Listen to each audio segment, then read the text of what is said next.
Muy buenas tardes. Gracias por estar con nosotros una vez más en esta programación en español de su canal 17. Les saluda Pedro Corso, periodista de Radio Martí. Esta semana tuvo lugar un debate de aspirantes a la candidatura republicana a la presidencia de Estados Unidos, que como ustedes conocen, el próximo año serán elecciones presidenciales.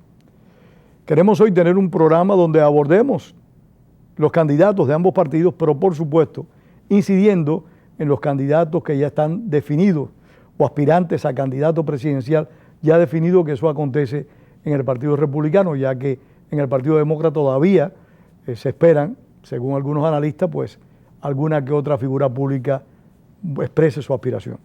Para tratar este tema tan interesante, hemos invitado al analista político demócrata Héctor Caraballo. Héctor, gracias por estar acá. Encantado de estar contigo, como tantas otras veces. Sí, señor, como tantas otras veces, que disfrutamos muchísimo estos programas y más todavía las charlas. Lo que se oye y lo que se ve y lo que no se ve. Sí, señor, en el intercambio también. Héctor, ¿cómo ves el debate del día de ayer? Bueno, a mí realmente yo soy un fanático de la política, me gusta, la disfruto, pero no me gustó, me resultó demasiado largo, duró casi 3 horas. Y en una mayor parte vi que los candidatos repetían frases ya gastadas, manidas. No hubo realmente el debate que yo pensé que iba a haber. Yo esperaba que Trump contestara más y fuera más combativo, como fue en el primero. En este fue más cauto, quizás una táctica. Porque al fin y al cabo él es el que está de primer lugar en las encuestas. Él es el rival de todos. Exacto. Entonces, el debate fue preparado por los periodistas de CNN de una forma de llevar a los candidatos a atacar a Trump o a atacarse a sí mismos. No se buscó en el debate que las personas expresaran ideas, puntos de vista, plantearan programas, expusieran sus proyectos más importantes. Los que pudieron lograr hacerlo, porque hubo varios, incluyendo la señora Fiorina, lo lograron porque se salieron del libreto. Pero no porque todo llevaba a algo más bien... ¿Show? Exacto, más show. Y eso me parece que no es lo que está aspirando el pueblo. ¿Hasta qué punto, Héctor, y esto desviándonos brevemente del programa y de los objetivos, hasta qué punto tú como analista político aprecias que los periodistas están coadyuvando a la futilidad, a que las cosas pierdan nivel, importancia y se discute lo que atrae al público y no lo que realmente pueda motivar al lector? Me parece que hay una crisis en el periodismo a nivel mundial y a nivel de Estados Unidos. Igual que el periodismo hispano, para no hablar del periodismo hispano, que también está en crisis por completo. Es decir, creo que la función que tiene el periodista se desdibuja y entonces lo que vemos es el periodista que no es más que lo que hace es seguirle la corriente al entrevistado, evitar caer en situaciones en que tenga que tomar una actitud más fuerte. De conflictos. O al revés, el periodista que se convierte en un activista político y que por lo tanto también deja de ser periodista. No, por supuesto. El periodista a partir del momento que empieza a defender una causa, ya perdió su función de periodista. Exacto. Y la potencial imparcialidad. Imparcial realmente no somos nunca. Siempre hay inquietudes muy personales ante cualquier tema, pero uno debe intentar acercarse lo más posible en esta labor informativa a la imparcialidad. No, es más, yo veo un espacio que tú puedes ser periodista, pero de un tipo de periodista activista.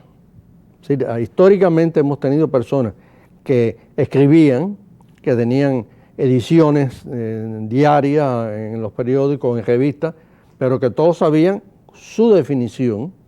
Es decir, es el tipo de periodista que es periodista y activista. Ese no está engañando a nadie, porque siempre lo fue así. Sí, pero perdóname, una cosa es que uno escribe un artículo donde uno expresa su opinión y otra cosa es el periodista que realiza la función de informar y de difundir información.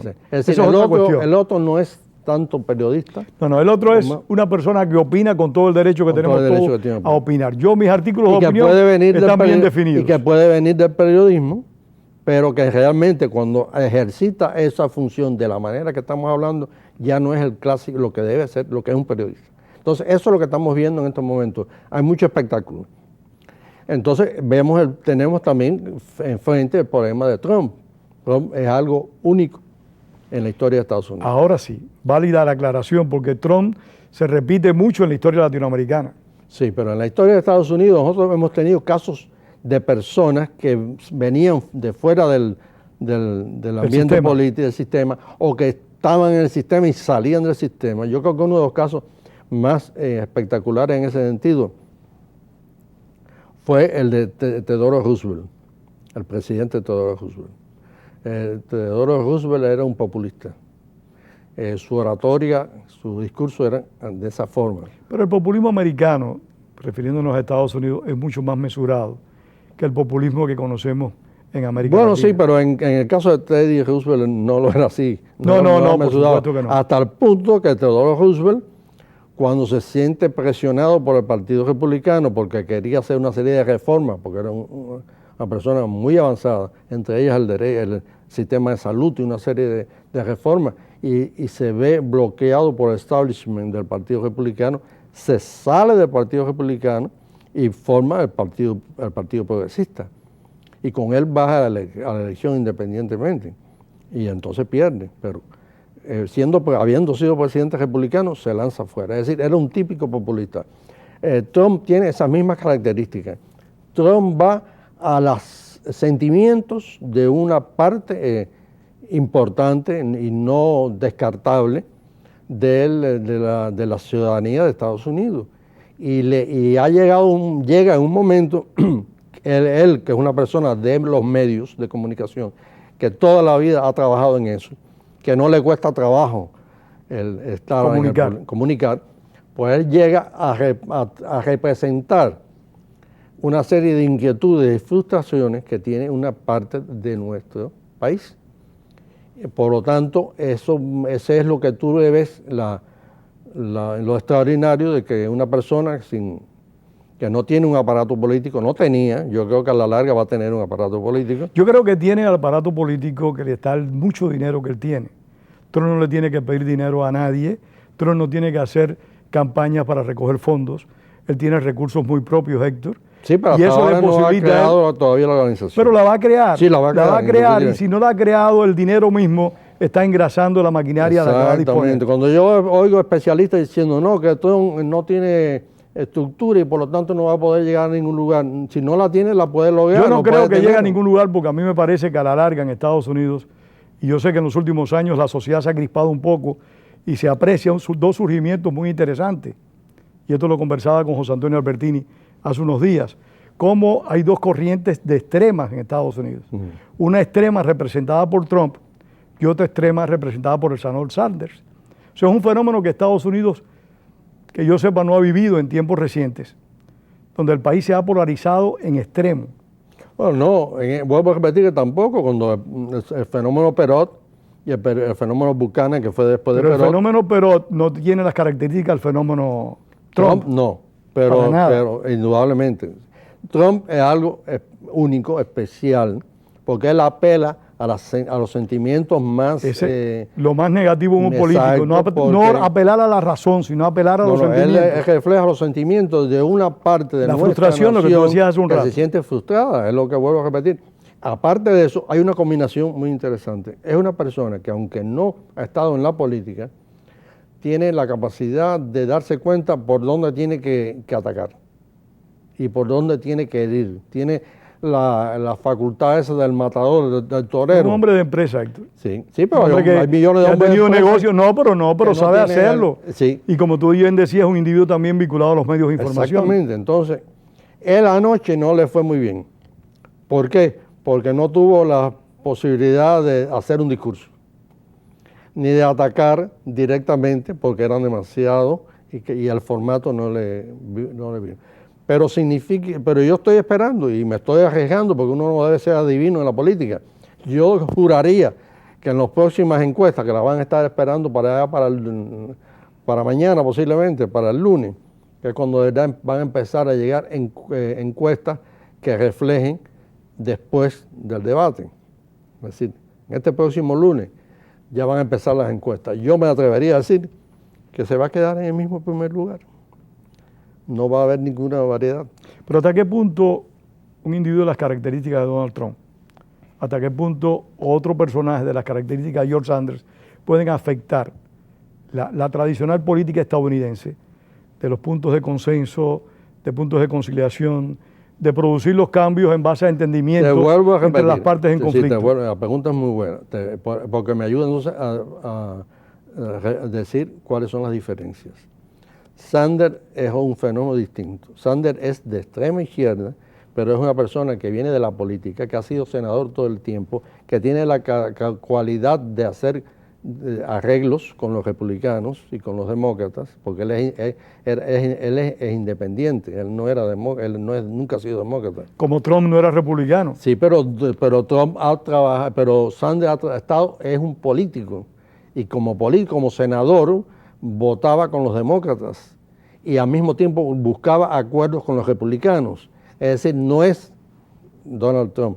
Donald Trump es el no político que viene a atacar sin pelos en la lengua, como decimos nosotros, las cosas que él considera que están muy mal. Es decir, que hay que votar a todos los ilegales, hay que hacer un muro, hay que atacar a Alicia allá Pero por otro lado, y vuelvo a repetir, yo en eso me gusta ver la claridad, el hombre cuando tiene que matizar el individuo no es un tonto, ni el individuo comete muchos errores, todavía no los ha cometido desde el momento que sigue estando en el primer lugar.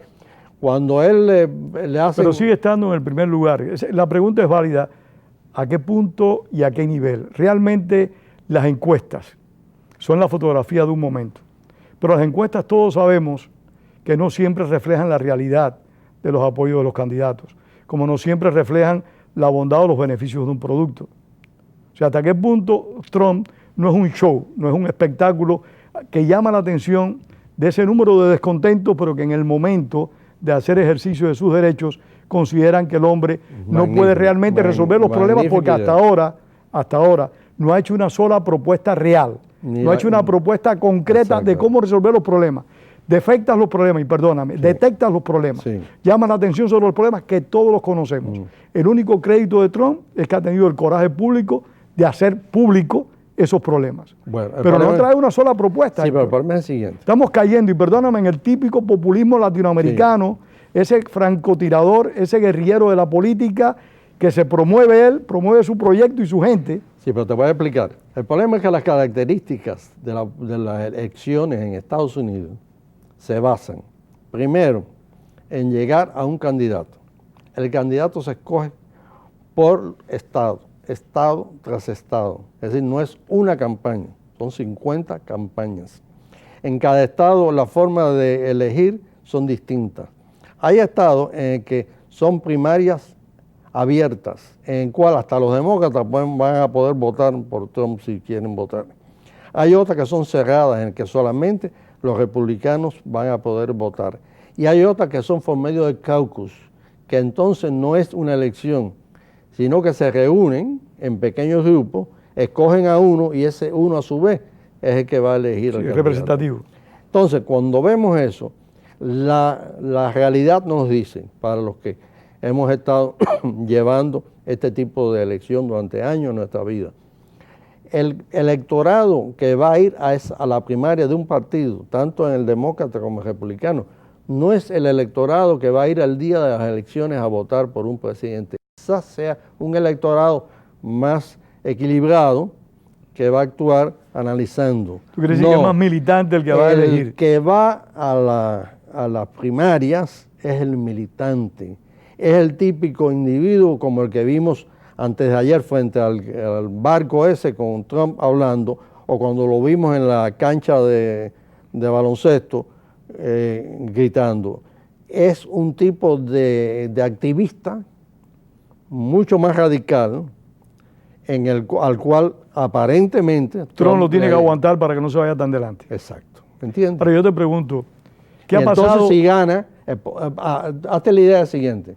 Acuérdate que para ganar una elección tú lo que tienes que tener es la mayoría de los delegados. Si él empieza a ganar estados y en los estados, si vamos a suponer, este estado va a tener 50 delegados de acuerdo con la población y tú ganaste la mitad más uno, tú te llevas todos los delegados, tú no te llevas una parte proporcional. Sí. Es decir, que si ese individuo sigue llegando a las frustraciones, a las esperanzas, a la emotividad de un sector que no tiene que ser mayoritario, pero a un sector importante, militante, y puede dar una serie de golpes en las primeras elecciones del año que viene, que ya la tenemos aquí, ese individuo puede llegar a la convención con una cantidad de delegados suficiente como para dar un susto y un problema. Quiero conocer tu punto de vista. ¿Qué ha pasado en Estados Unidos que ha dado oportunidad a que surja una figura con un discurso tan extremo? Bueno, porque el país tiene una serie de situaciones que los políticos no la están resolviendo. Vamos a suponer, mira, la forma en que está trabajando el Congreso, un ejemplo, eso es frustrante. Eso es frustrante. Mira, el caso de inmigración, que ha sido una de las cosas que Donald Trump la ha tomado como bandera. Ayer veíamos hablar a todos los políticos ahí que si la amnistía para ellos es la solución, darle la solución al problema de los ilegales. Que si la amnistía, que si no podemos, que si podemos, incluyendo a Marco Rubio, que su forma de hablar ahí me parece que fue totalmente fuera de la realidad, porque él, lo primero que tenía que haber dicho es qué es lo que fue la ley que él ayudó a realizar y por la cual él votó el año pasado en el Senado, en el que se tenían en su totalidad todas las especificaciones de cómo había que hacerla, cómo había que terminarla. No lo planteó ayer.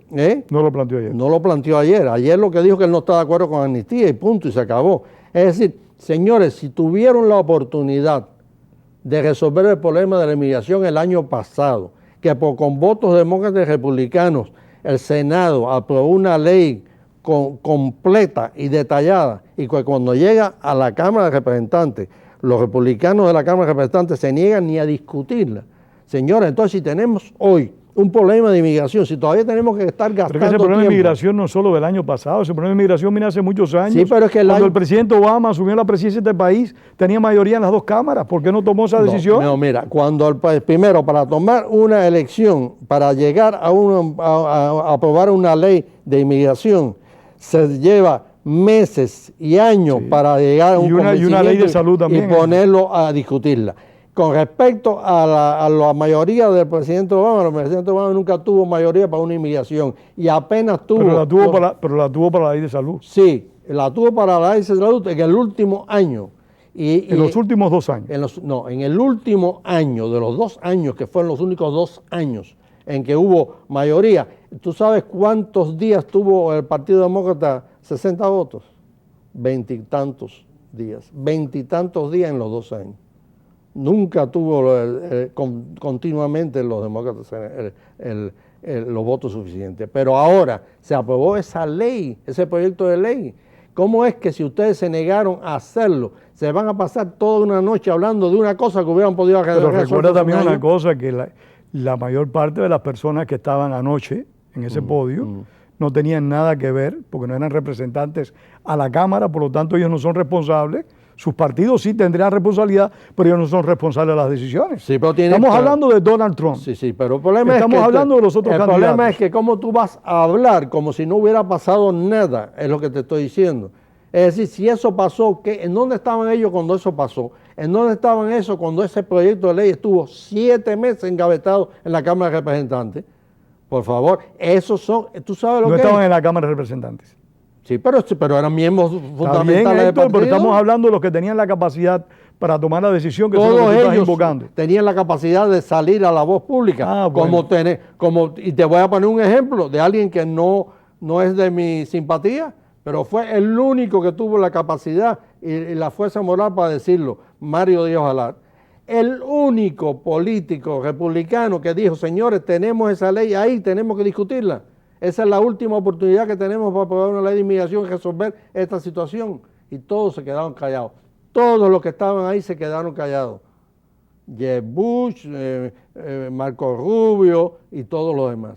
Entonces, ¿cuál es el problema? Que cuando tú ves que los políticos no tienen la sinceridad ni la decisión de resolver los problemas de este país, lo que viene es que la gente se hastía de la política tradicional y viene un Donald Pero Trump. eso de los políticos es válido para los políticos de ambos partidos. Ah, claro, indudablemente. Yo no estoy defendiendo que nada más que sean los republicanos, pero el problema lo tienen los republicanos, porque en el Partido Demócrata no hay ningún problema. En el Partido Demócrata no hay problema. No hay ningún problema. ¿Y Sanders qué cosa es?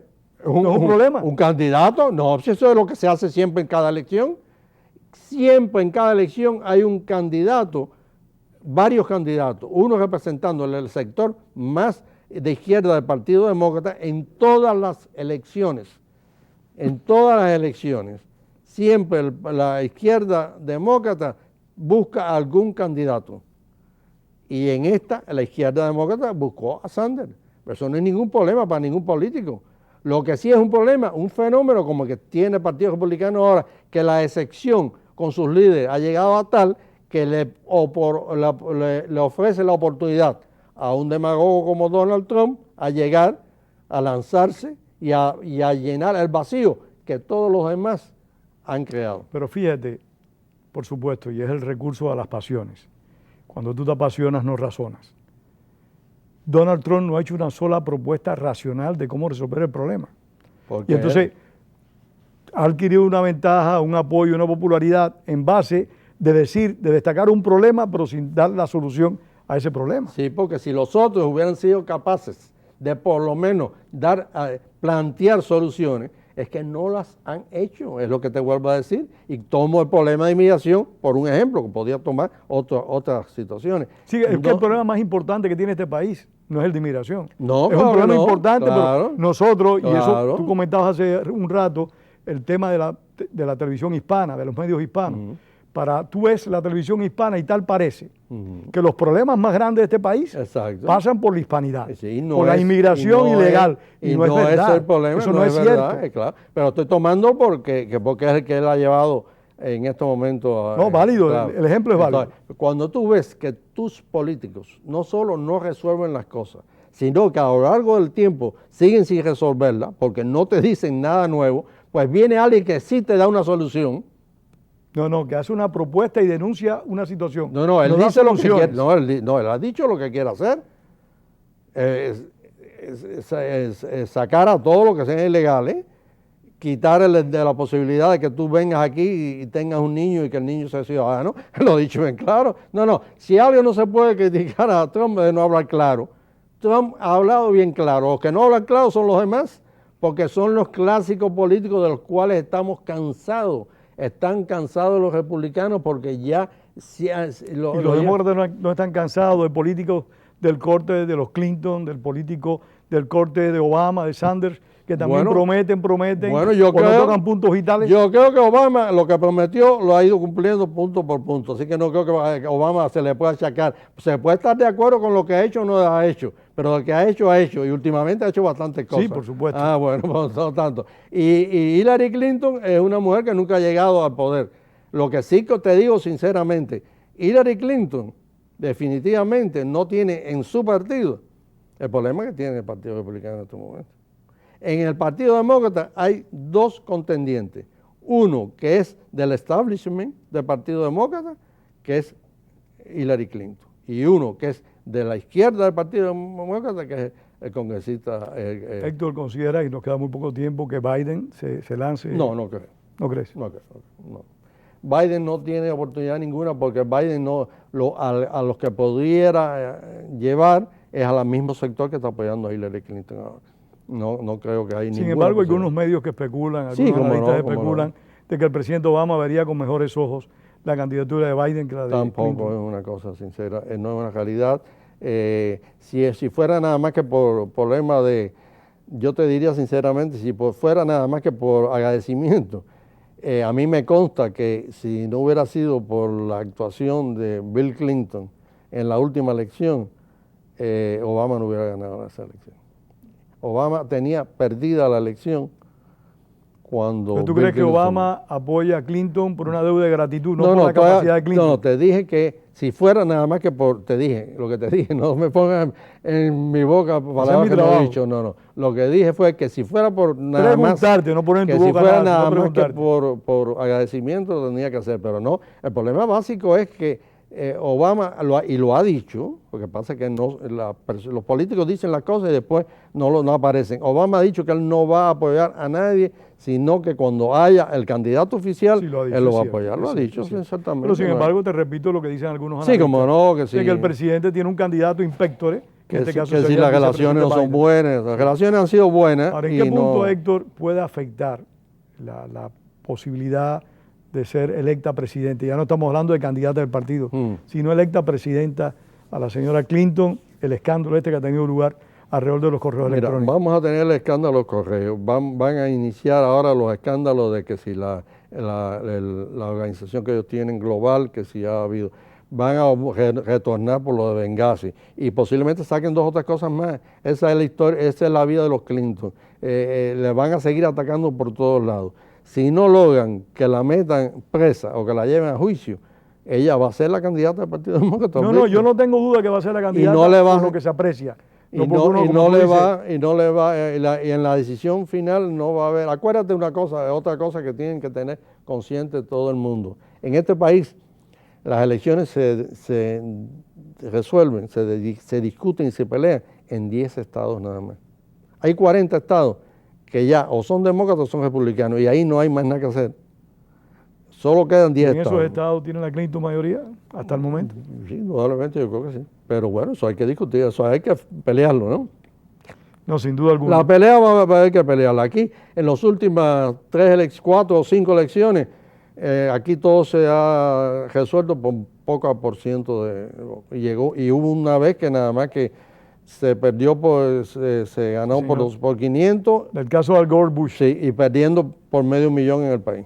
Así que son situaciones realmente las elecciones complejas. van a ser duras, van a ser difíciles, no va a ser una elección fácil, pero lo que sí ahora es una elección muy interesante por el fenómeno Trump.